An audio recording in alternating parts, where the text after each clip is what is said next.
Hello, and today we're going to make a one pot in an instant pot. So today we're going to need some meat, which I'm using beef. I diced it up into 1-inch cubes, some baby potatoes or company potatoes, 1 onion and about 2 carrots, and some salt, bay leaf, and that's pretty much it.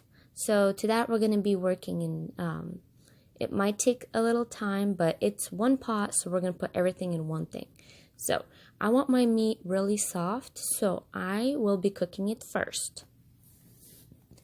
Let's wash and place this in an instant pot. On the saute button, we first press the saute and then place some oil, put in the meat, and let's cook that until it is browned. Once it's brown, we're going to season it and work on our next ingredients.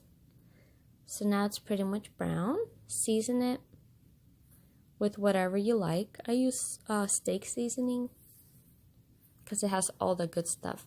Once you've done that, put a cup of water, and then let's close this up. And I press the meat stew button, close it up, and it does 35 minutes. So let's leave it on for 35 minutes.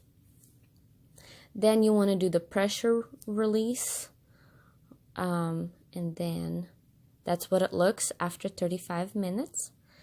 Now we're going to be working on our vegetables, which is I washed and I cut in half the potatoes, and I did the juvenile and carrots and then the onion like that.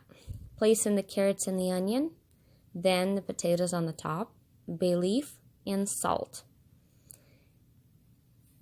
And then that's what we have. And then all we have to do is wait 6 more minutes, press the pressure cook 6 minutes, close it up, and then that's what it looks like after. And it smells so good. I put the bay leaf so it can add a little aroma, which is awesome. And there you guys go. Easy, one pot. Just throw everything in, leave it alone. No mixing needed or anything, and it comes out perfect. The potatoes are soft and they're not falling apart like mushy.